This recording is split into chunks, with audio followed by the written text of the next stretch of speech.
कैसे हैं आप सब। आशा करती हूँ कि आप सब अच्छे होंगे। देखिए बेटा, हम परागकण की संरचना पढ़ रहे थे। अब परागकण जो है उनके कुछ लाभ भी होते हैं तो उनके कुछ दोष भी होते हैं। अगर हम दोषों में देखें तो जो परागकण होते हैं ये क्या करते हैं, एलर्जी कारक होते हैं, यानी कि श्वसन संबंधी बीमारियों को क्या कर देते हैं, जन्म दे देते हैं। आपने देखा होगा कई बार हम किन्हीं खेत में जाते हैं, ग्वार वगैरह खेत में जाते हैं, तो वहाँ पे आपने देखा होगा शरीर के ऊपर क्या चलने लग जाती है, खुजली चलने लग जाती है। तो इस तरीके से ये क्या करते हैं, शरीर के अंदर गंभीर एलर्जी या श्वसनीय वेदना जैसे रोग उत्पन्न कर देते हैं। यहाँ पर देखिए, अनेक प्रजातियों के परागकण गंभीर एलर्जी व श्वसनीय वेदना रोग उत्पन्न करते हैं। कभी कभी चीरकालिक श्वसन विकार जैसे दमा, श्वसन शोथ आदि के रूप में विकसित हो जाते हैं। दमा, सांस लेने में व्यक्ति को क्या होने लग जाती है, परेशानी होने लग जाती है। श्वसनी शोथ, शोथ का मतलब होता है सूजन, कि श्वास नली के अंदर क्या हो जाता है, सूजन आ जाता है। और जब सूजन आ जाएगा तो ऐसी स्थिति में जो श्वास नली है उसके व्यास में क्या आ जाती है, कमी आ जाती है। और जितनी व्यक्ति को ऑक्सीजन लेनी चाहिए थी उतनी ऑक्सीजन वो ले नहीं पाता है, या फिर जितनी CO2 शरीर से बाहर निकालनी चाहिए थी उतनी CO2 वो शरीर से बाहर नहीं निकाल पाता है। तो ऐसी स्थिति में भी व्यक्ति क्या हो जाता है, रोगग्रस्त हो जाता है। तो यहाँ पर कुछ एलर्जी कारक दे रखे हैं, जैसे कि भारत में आयातित गेहूं के साथ आने वाली गाजर घास या पार्थेनियम के परागकण जो है वो क्या होते हैं, एलर्जी कारक होते हैं। तो क्वेश्चन यहाँ से आता है कि भारत से आयातित आने वाली गेहूं के साथ में आयातित फसल कौन सी है, दूसरी। तो दूसरी कौन सी है, गाजर घास या पार्थेनियम, और इसके परागकण कैसे होते हैं, एलर्जी कारक होते हैं। इसके बाद इसके कुछ लाभ भी हैं कि परागकण जो होते हैं वो पोषण से भरपूर होते हैं, यानी कि इनको कुछ प्रजातियों के परागकण होते हैं उनको हम आहार सप्लीमेंट के रूप में भी क्या कर सकते हैं, प्रयोग कर सकते हैं। तो परागकण कैसे होते हैं, पोषण से भरपूर होते हैं। हाल के वर्षों में आहार संपूरकों के रूप में पराग गोलियों यानी कि टैबलेट्स लेने का क्या है, प्रचलन बढ़ा है। पश्चिमी देशों में पराग उत्पाद गोलियों या सिरप के रूप में बाजारों में उपलब्ध है, और ये व्यक्ति की कार्य क्षमता में क्या करते हैं, वृद्धि करते हैं। तो कार्य क्षमता में वृद्धि के कारण इनको जो पराग उत्पाद है उनको किसको खिलाया जाता है, जैसे खिलाड़ी हैं या धावक अश्व, घोड़ों की आपने देखा होगा जो दौड़ने वाले घोड़े होते हैं या फिर जो खिलाड़ी धावक होते हैं, उनकी कार्य क्षमता में वृद्धि के लिए किसका प्रयोग किया जाता है, पराग उत्पाद का प्रयोग किया जाता है।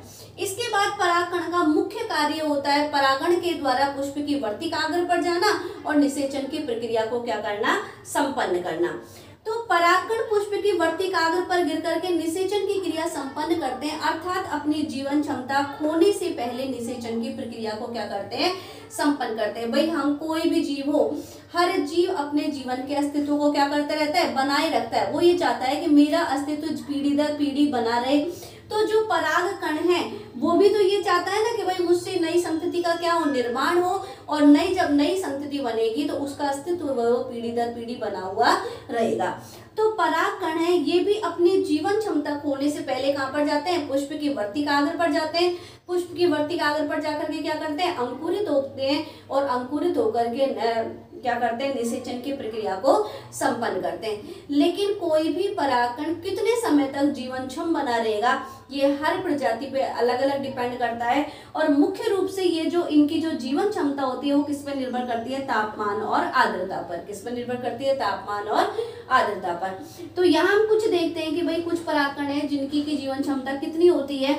कुछ अनाज जैसे धान व गेहूं के परागकण अपनी जीवन क्षमता 30 मिनट में ही खो देते हैं, यानी कि इनको अगर ये 30 मिनट के अंदर किसी पुष्प की वर्तिकाग्र पर नहीं जाएंगे तो फिर उनकी जीवन क्षमता क्या हो जाएगी, नष्ट हो जाएगी, और उनके द्वारा निषेचन की प्रक्रिया भी संपन्न नहीं होगी। लेकिन जैसे रोजेसी, अब रोजेसी कुल में किसको रखा है, गुलाब को रख रखा है। लेग्यूमिनोसी इसमें किसको रख रखा है, मटर को रख रखा है। सोलेनेसी कुल के परागकण की जीवन क्षमता कैसी रहती है, महीनों तक रहती है, यानी कि ये लंबे समय तक क्या करते हैं, जीवनक्षम बने रह सकते हैं। इसके अलावा बहुत सी प्रजातियों के परागकणों को द्रव नाइट्रोजन में -196 डिग्री सेंटीग्रेड में कई वर्षों तक भंडारित करना संभव है। जैसे कि उच्च लक्षणों वाली जो नस्ल होती है उनकी वीर्य को कई समय तक, उनके शुक्राणु को संरक्षित करके रखा जाता है, उसी तरीके से जो उच्च उत्पादन वाले जो पेड़ पौधे होते हैं उनके पराग कणों को भी क्या कर सकते हैं, लंबे समय तक पराग बैंकों के अंदर भंडारित करके रखा जाता है। आवश्यकता पड़ती है तो उन पराग बैंकों को, जो परागकण होते हैं उनको पराग बैंकों से लिया जाता है और फिर उनको किसी पौधे की पुष्प की वर्ती कागज पर डाल करके उसमें उचित गुणों का क्या किया जा सकता है, विकास किया जा सकता है। तो ऐसी स्थिति में जो परागकण है उनको लंबे समय तक संरक्षित करने के लिए किस में रख रहे हैं हम, द्रव नाइट्रोजन में, और कितने टेम्परेचर पर रख रहे हैं, -196 डिग्री सेंटीग्रेड में।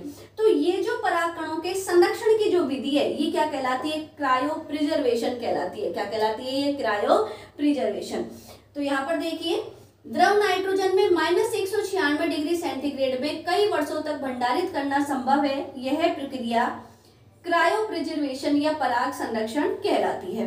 इस प्रकार से संरक्षित पराग कणों का प्रयोग बीज भंडार की भांति पराग भंडारों के रूप में फसल प्रजनन कार्यक्रम में किया जाता है। तो इस तरीके से हमारा जो परागकण का टॉपिक था वो यहाँ पर क्या हो जाता है, खत्म हो जाता है। अर्थात हमने यहाँ पर नर युग्मकोद्भिद की संरचना का अध्ययन किया है। अब हम किसका अध्ययन करेंगे, मादा युग्मकोद्भिद का।